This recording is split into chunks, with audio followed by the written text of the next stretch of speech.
Alhamdulillah, kita bertemu lagi di Budiono Blitar Channel. Mari bersama menimba hikmah, menebar kebaikan, dan mendekatkan diri kepada Allah. Assalamualaikum warahmatullahi wabarakatuh. Selamat pagi mahasiswa sekalian. Semoga kalian semua selalu diberikan kesehatan, kekuatan, dan semangat untuk terus menimba ilmu. Ingatlah, bahwa perkuliahan bukan sekadar rutinitas untuk memperoleh nilai, tetapi merupakan bagian dari perjalanan intelektual yang akan membentuk cara berpikir, sikap, dan karakter kalian sebagai generasi penerus bangsa.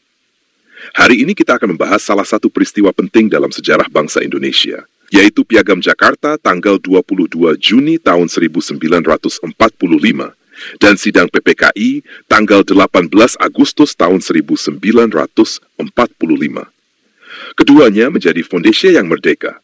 3. Piagam Jakarta 22 Juni 1945. Latar belakang. Setelah sidang pertama BPUPKI yang berlangsung pada tanggal 29 Mei sampai dengan tanggal 1 Juni tahun 1945, terjadi perbedaan pandangan di antara tokoh-tokoh bangsa tentang dasar negara Indonesia merdeka. Untuk menjembatani perbedaan itu, dibentuklah Panitia 9 yang beranggotakan tokoh-tokoh penting, yaitu Soekarno, Muhammad Hatta, Muhammad Yamin, Sopomo, Agus Salim, Abikosno Cokrosojoso, Kiai Haji Wahid Hashim, Kahar Muzakir, dan A. Maramis. Panitia ini bertugas merumuskan kompromi antara golongan Islam dan golongan nasionalis mengenai dasar negara. Contoh nyata untuk mahasiswa, bayangkan kalian sedang membuat sebuah proposal acara besar di kampus. Ada perbedaan pendapat. Sebagian ingin acara bernuansa keagamaan, sebagian ingin bersifat umum. Agar tetap berjalan, kalian membuat rumusan bersama yang bisa diterima semua pihak. Nah, inilah yang dilakukan oleh Panitia 9. Hasil Panitia 9, pada tanggal 22 Juni tahun 1945, Panitia 9 menghasilkan sebuah naskah yang disebut Piagam Jakarta. Naskah ini berisi pembukaan Undang-Undang Dasar tahun 1945 dan rumusan dasar negara. Rumusan dasar negara dalam Piagam Jakarta. Rumusan dasar negara tercantum dalam alinea keempat Piagam Jakarta, yaitu 1. Ketuhanan dengan kewajiban menjalankan syariat Islam bagi pemeluk-pemeluknya. 2. Kemanusiaan yang adil dan beradab. Persatuan Indonesia. 4. Kerakyatan yang dipimpin oleh hikmat kebijaksanaan dalam permusyawaratan perwakilan. Keadilan sosial bagi seluruh rakyat Indonesia. Makna Piagam Jakarta. Piagam Jakarta sering disebut sebagai Gentleman's Agreement, yaitu hasil kompromi yang luhur antara kelompok Islam dan nasionalis. Dokumen ini menjadi cikal bakal pembukaan Undang-Undang Dasar tahun 1945. Makna pentingnya adalah semangat persatuan. Walaupun terdapat perbedaan pandangan ideologis, para pendiri bangsa rela mengalah demi kepentingan bersama. Contoh untuk mahasiswa. Dalam sebuah organisasi mahasiswa, terkadang ada kelompok dengan ideologi berbeda. Namun, jika ingin tetap bersatu, maka semua pihak harus rela berkompromi demi tujuan yang lebih besar, yaitu keberlangsungan organisasi.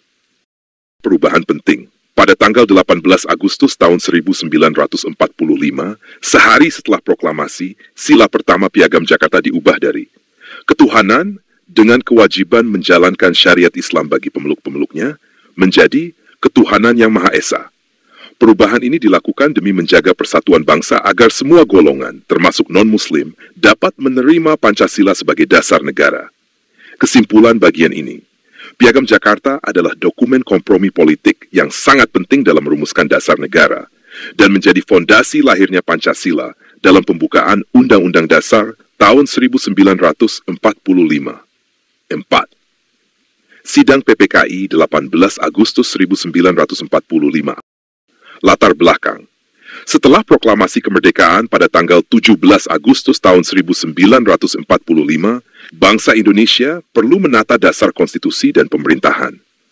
Untuk itu, diadakan sidang pertama Panitia Persiapan Kemerdekaan Indonesia, PPKI, pada tanggal 18 Agustus tahun 1945. Walaupun PPKI awalnya dibentuk oleh Jepang, setelah proklamasi badan ini berfungsi sebagai wakil bangsa Indonesia yang berdaulat untuk mengesahkan dasar negara dan konstitusi. Keputusan sidang PPKI sidang ini menghasilkan beberapa keputusan penting, yaitu 1. Mengesahkan Undang-Undang Dasar tahun 1945 termasuk di dalamnya pembukaan dan batang tubuh UUD. Pembukaan UUD berisi rumusan Pancasila sebagai dasar negara. 2. Mengganti sila pertama Piagam Jakarta dari ketuhanan dengan kewajiban menjalankan syariat Islam bagi pemeluk-pemeluknya menjadi ketuhanan yang Maha Esa. Hal ini dilakukan demi menjaga persatuan bangsa dan menghormati kebinekaan. Memilih presiden dan wakil presiden.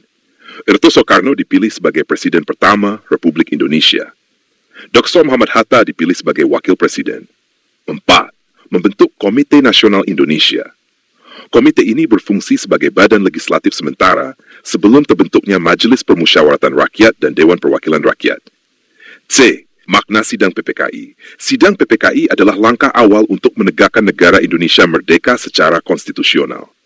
Melalui sidang ini, Pancasila ditetapkan secara sah sebagai dasar negara dan menjadi simbol persatuan serta komitmen bangsa untuk menjalankan kehidupan bernegara. Contoh untuk mahasiswa, sama halnya ketika kalian mendirikan organisasi baru. Setelah deklarasi, langkah berikutnya adalah menyusun anggaran dasar, memilih ketua dan wakil ketua, serta membuat struktur kepengurusan. Semua itu agar organisasi dapat berjalan secara sah dan teratur. Kesimpulan bagian ini, Sidang PPKI 18 Agustus tahun 1945 adalah momen bersejarah yang menetapkan dasar-dasar konstitusi, kepemimpinan, dan lembaga negara Republik Indonesia. Penutup mahasiswa sekalian, dari Piagam Jakarta dan Sidang PPKI, kita belajar tentang pentingnya semangat persatuan, toleransi, dan kompromi demi kepentingan bangsa. Para pendiri negara mengajarkan bahwa Indonesia berdiri bukan hanya karena satu golongan, tetapi karena kesepakatan seluruh anak bangsa. Harapan saya, kalian sebagai mahasiswa dapat meneladani semangat itu. Dalam kehidupan kampus maupun masyarakat, jangan hanya fokus pada kepentingan pribadi atau kelompok, tetapi pikirkanlah kepentingan bersama. Tetaplah semangat, tetaplah belajar, dan tetaplah berbuat yang terbaik sesuai bidang kalian masing-masing. Wassalamualaikum warahmatullahi wabarakatuh.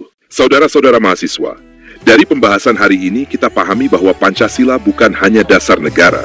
Ingat, belajar Pancasila bukan sekadar untuk lulus mata kuliah, melainkan untuk membentuk karakter, jujur, adil, toleran, serta cinta tanah air. Mari kita amalkan nilai-nilainya di kampus, di masyarakat, dan dalam kehidupan berbangsa. Terima kasih sudah menyimak perkuliahan ini. Jangan lupa bagikan video ini, tinggalkan komentar, dan ikuti materi berikutnya. Wassalamualaikum warahmatullahi wabarakatuh.